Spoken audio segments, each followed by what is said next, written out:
اللہ اکبر، تیری تک کے ادامہ میں مرید ہو گئے۔ اس بوڑھی عورت کا قصہ بھی آپ نہیں بھول سکتے، جو گھر کا سامان باندھ کے اپنے دروازے پہ بیٹھی ہوئی تھی، اور اس نے سنا تھا مکے میں ایک جادوگر آیا ہے، جسے ملتا ہے اس کا دین چھین لیتا ہے۔ کہیں ایسا نہ ہو کہ کہیں اس سے ملاقات ہو جائے اور وہ دین ہی میرا چھین لے، مجھے شہر چھوڑ دینا چاہیے۔ گھر کے تھڑے کے اوپر سامان باندھ کے بیٹھی ہے، حضور بھی گزرے تو اس نے دیکھا تو کہا، بھتیجے یہ سامان میرے سر پہ رکھ دے۔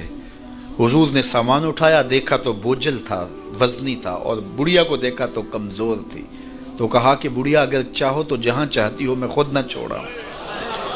اس نے کہا اس سے بڑی مہربانی کیا ہوگی۔ حضور نے سامان اٹھایا ہوا ہے اور بڑھیا سے باتیں بھی کرتے جا رہے ہیں۔ تو بڑھیا کو کہا کیوں جا رہی ہے؟ اس نے کہا کہ سنا ہے یہاں ایک جادوگر ہے جو لوگوں کا دھرم لوٹ لیتا ہے، لوگوں کا دین لوٹ لیتا ہے۔ میں نے ساری زندگی بتوں سے وفا کی ہے، میرے آباء و اجداد نے بتوں سے وفا کی ہے، میں چاہتی ہوں دین اجداد ہاتھ سے چھوٹ نہ جائیں، آخر اس شہر میں رہتی ہوں کہیں مل نہ جائے۔ خیر حضور نے کچھ نہیں کہا، اس کا سامان نہیں پھینک دیا کہ ٹھیک ہے تم پھر جاؤ۔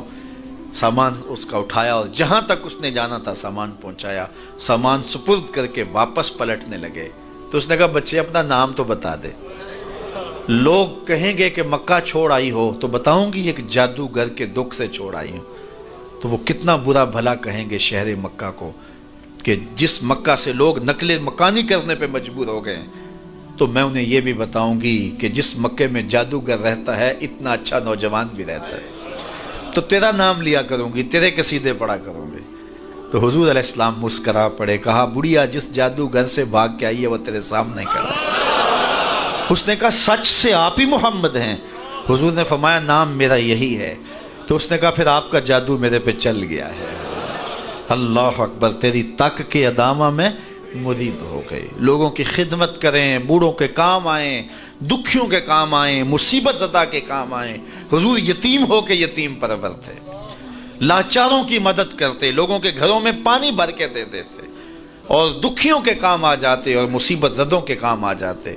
تو حضور سے پیار کرنے والوں، امت میں آپس میں حسد نہ پھیلاؤ، بغض نہ کرو، نفرتوں کے پہاڑ کھڑے نہ کرو، ایک دوسرے سے پیار کرو، جڑو، امت وحدہ بنے، اور اپنے ماحول کو، اپنی معاشرت کو ایک خوبصورت معاشرت کا رنگ دو، اور اپنی زندگی کو حضور کے نام کر دو۔ حضور علیہ السلام کی محبت سے معاشرے کے دکھ جو ہیں وہ سمیٹے جا سکتے ہیں۔ آقا کریم علیہ السلام نے محبت سے ہی معاشرت کو جو ہے وہ اپنے قریب کیا، اور لوگ ایمان کی دولت سے مالا مال ہو گئے۔ وہ ایک بچہ آیا نا اپنی ماں کے لیے لباس لینے کے لیے، اور پہلے وہ گیا اپنے چچا کے پاس، اس کی ماں بیوہ تھی اور اس کا لباس پھٹ گیا تھا، اور وہ اپنے چچا کے پاس گیا تو اس نے دتکار دیا۔ ماں نے اس کو روکا تھا بیٹا نہ جانا، لیکن اس نے کہا کہ تیرے بدن کے اوپر جو لباس ہے وہ بھی پھٹ گیا ہے اور جگہ جگہ سے جسم جھلک رہا ہے، تو میں اپنے چچا سے آپ کے لیے لباس لے کے آتا ہوں۔ پھر جو رویہ اس نے اختیار کیا تو واپس روتا ہوا آ رہا تھا، تو کسی نے راستے نے پوچھا کہ کیا ماجرا ہوا؟ اس نے کہا چچا کے پاس گیا تھا ماں کے لیے لباس لینے، اس نے تو لا کے بھیج دیا۔ اللہ اکبر۔ تو اس نے کہا کہ جا سین حرم میں محمد نام کا ایک شخص بیٹھا ہوا ہے، اگر تو اپنا دکھڑا اس کے سامنے پیش کرے تو وہ امید ہے تمہیں رد نہیں کریں گے، لیکن سن لے ان کا دین کوئی اور ہے۔ اللہ اکبر۔ اپنے ماں کے پاس آیا تو ماں کو کہا کہ چچا نے رلا کے بھیج دیا، لیکن آپ کی حالت مجھ سے دیکھی نہیں جا رہی۔ بچہ ابھی شعور کی منزلوں میں قدم رکھ رہا تھا، پہلے بہت چھوٹا تھا، اب اس کے اندر ایک جذبات تھے بچے کے اندر۔ تو ماں نے کہا کہ بیٹا نہیں ان کے پاس نہیں جانا، سنا ہے کہ جو ان سے ملے دین دھرم چھین لیتے ہیں اس کا۔ اللہ اکبر۔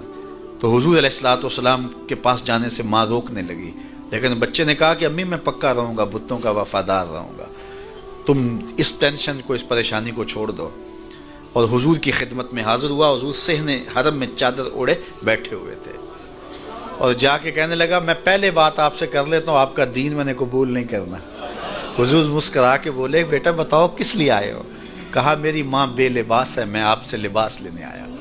حضور نے چادر رحمت اتار کے اس کے کندھوں پہ ڈالا۔ اللہ اکبر۔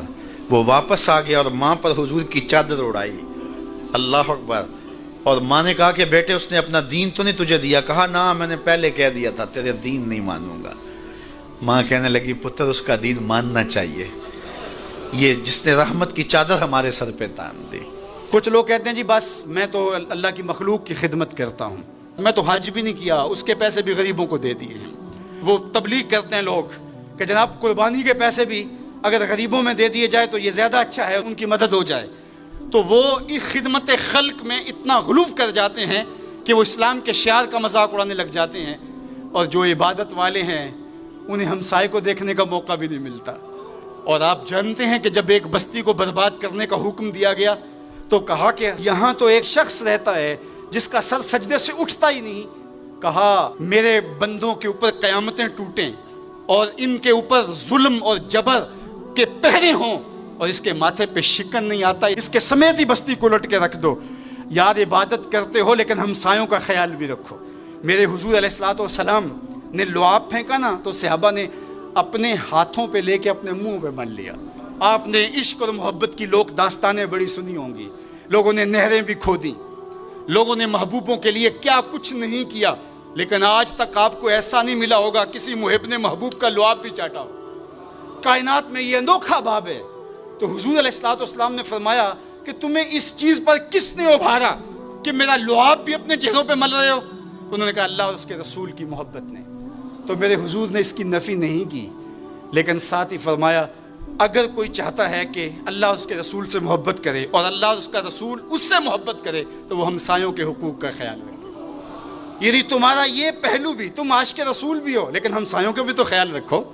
تمہارے گھر پہ جھنڈا تو لگا ہے حضور کے میلاد کا، لیکن اگر ہمسایوں کے گھر میں اندھیرا ہے تو یار اپنے گھر میں اس سال اگر چراغاں نہیں کر سکے، غریب ہمسائے کا میٹر کٹ گیا اس کا بل دے دو، آمنہ کا لال زیادہ خوش ہوگا، میلاد والا رسول زیادہ خوش ہوگا۔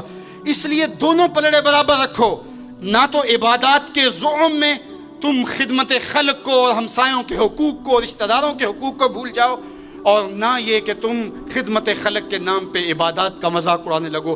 وَكَذَلِكَ جَعَلْنَاكُمْ أُمَّةً وَسَطًا۔ ادارت المصطفیٰ دونوں بازوؤں کے ساتھ اڑنے کی فکر رکھتا ہے، اور امت وسط کے مزاج کو لوگوں میں راسخ کرنا شروع ہوتا ہے۔ ظاہر ہے جب کبھی اس بازو پہ زور پڑے تو کبھی اس بازو پہ زور پڑے تو بازو جھکنے لگتے ہیں، تو میرا اللہ مدد کرتا ہے، نصرت دیتا ہے۔ تو کبھی ہمارے کسی بازو پہ فتویٰ بھی آ کے جو ہے وہ زور ڈالتا ہے، کبھی کسی فتوے کا میزائل لگتا ہے، لیکن ہم تو بلے شاہ کی بولی میں کہتے ہیں بلے آلو کی تینوں کافر کافر آکھن تو آہو آہو آکھ۔ ہمارا کام الجھنا تھوڑا ہے، ہم نے تو آگے بڑھتے ہی چلے جانا ہے، اور ہماری منزل تو مدینہ ہے، ہم نے تو اس کی طرف عازم سفر رہنا ہے۔ ادارت المصطفیٰ ایک فکر کا نام ہے، اور وہ فکر جو مدینے کی ضیاؤں سے پھوٹتی ہے، گنبد خضرا کے جمال کی روشنی ہے، اور وہ مصطفی نہیں ہو سکتا جس کے دونوں بازو میں سے ایک بازو شل ہو۔ حضور کی امت سے جس کو پیار نہیں ہے، حضور کی امت سے جس کو محبت نہیں ہے، حضور کی محبتوں کا کبھی بھی